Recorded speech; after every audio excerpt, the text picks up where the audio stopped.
Hello student, हम देख रहे थे मैथिली शरण गुप्त जी द्वारा लिखित कविता मनुष्यता।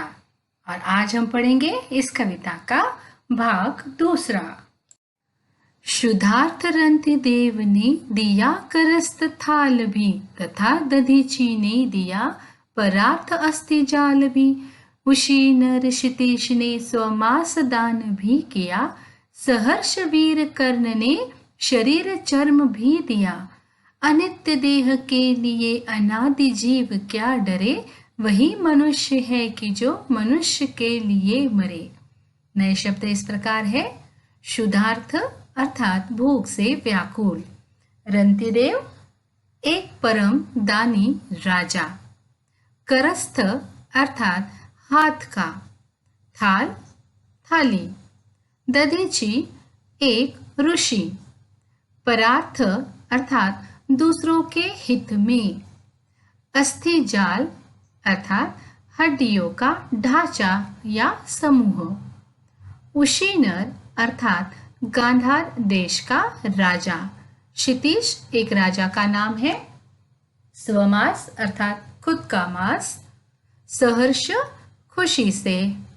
कर्ण कुंती पुत्र कर्ण, हमें पता है इनके बारे में, महाभारत के ये पात्र है। शरीर चर्म अर्थात शरीर का कवच। अनित्य अर्थात जो हमेशा न रहे। देह शरीर। अनादि जिसके आरंभ का पता न हो। जीव अर्थात प्राणी। प्रस्तुत पंक्तियों में कवि ने पौराणिक कथाओं का उदाहरण देते हुए हमें यह बताया है कि ऐसे बहुत से किस्से हैं जिनमें हमें दानी व्यक्तियों का गुणगान मिलता है। इन पंक्तियों में कवि मैथिली शरण गुप्त जी ने हमें कई उदाहरण दिए हैं। भूख से व्याकुल रंतिदेव राजा रंतिदेव ने अपने हाथ में खाने की थाली भी एक भूखे व्यक्ति को दान में दे दी, जबकि वे खुद भूख से व्याकुल थे।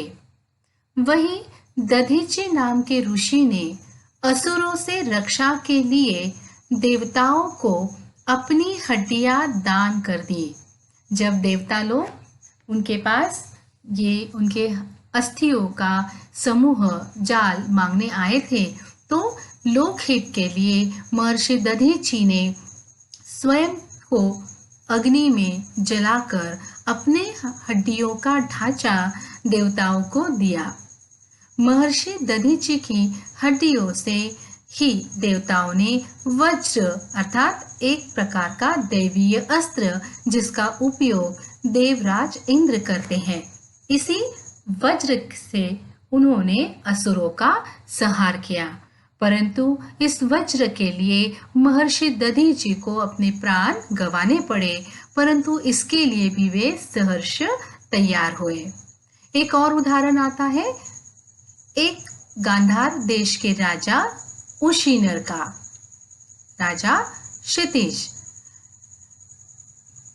जिन्होंने एक कबूतर की रक्षा करने के लिए अपने शरीर का मांस काटकर दान में दे दिया था।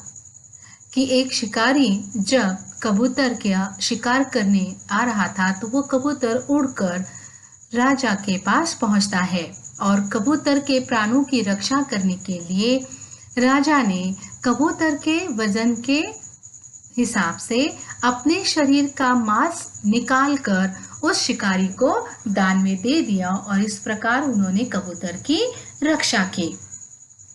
यहाँ तक कि दान में मांगे जाने पर वीर कर्ण ने अपने शरीर से लगे हुए रक्षा कवच तक को दान कर दिया। ये कहानी तो हमें सभी को पता है कि महाभारत युद्ध के पहले देवराज इंद्र कर्ण के पास एक ब्राह्मण वेश में आए और उन्होंने कर्ण, जो पहले से ही एक दानवीर कर्ण के रूप में प्रसिद्ध था, उनसे उन्होंने एक दान मांगा, और वो दान था उनका रक्षा कवच, उनके कवच कुंडल। और बिना सोचे समझे ब्राह्मण वेश में आए इंद्र को उन्होंने यह दान दे दिया। इसलिए कवि कहते हैं कि आत्मा तो अमर है, फिर दूसरों की भलाई के लिए शरीर को जोखिम में डालने से क्या डरना, क्योंकि ये शरीर नश्वर है, एक न एक दिन नष्ट हो ही जाएगा।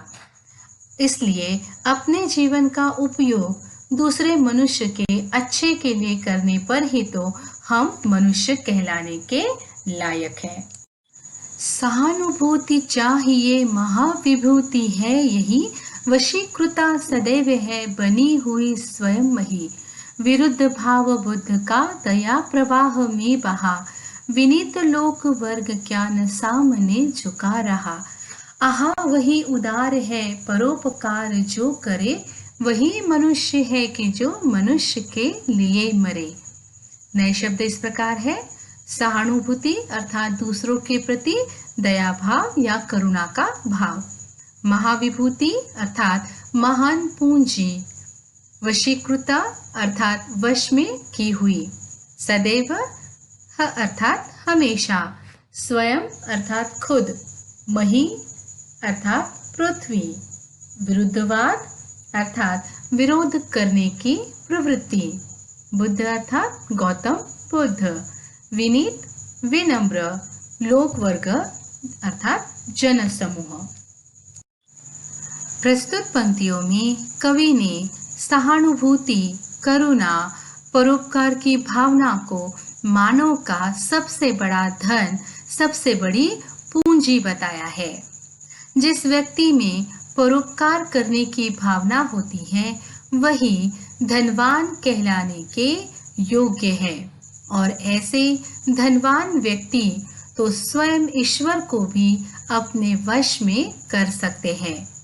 यही कारण है कि भगवान बुद्ध ने जन कल्याण के लिए, लोकहित के लिए सामाजिक रूढ़िवाद का विरोध किया और दया को ही मनुष्य का असली आभूषण बताया। इसी वजह से लोग आज भी उन्हें पूजते हैं। महान उसको कहा जाता है जो परोपकार करता है। वही मनुष्य मनुष्य कहलाता है जो मनुष्य के लिए जीता है और मरता है। रहो न भूल के कभी मदांध तुच्छ वित्त में, सनाथ जान आपको करो न गर्व चित्त में। अनाथ कौन है यहाँ त्रिलोकनाथ साथ है, दयालु दीन बंधु के बड़े विशाल हाथ हैं।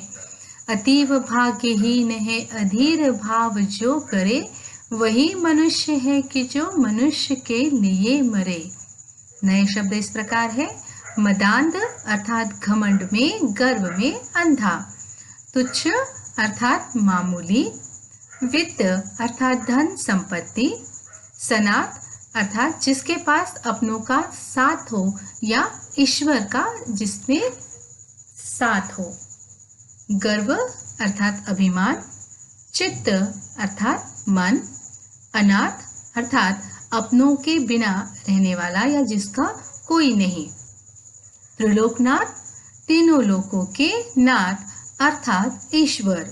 दयालु अर्थात जिसके मन में दया भाव हो। दीन बंधु अर्थात गरीबों के मसीहा या ईश्वर के लिए इस शब्द का प्रयोग किया है। विशाल अर्थात बड़ा। अतीव अर्थात अत्यधिक। भाग्यहीन अर्थात जिसका भाग्य साथ न दे। अधीर जिसमें धीरज न हो। प्रस्तुत पंक्तियों में कवि ने हमें अपने धन दौलत जैसी बातों का घमंड एवं अहंकार न करने की सीख दी है। साथ ही साथ कवि हमें घमंड और अहंकार जैसी बुरी भावनाओं से दूर रहने को भी कहते हैं। उनके अनुसार इस संसार में कोई भी अकेला या अनाथ नहीं है, क्योंकि उनके साथ हर पल तीनों लोकों के स्वामी अर्थात ईश्वर स्वयं सभी के साथ है।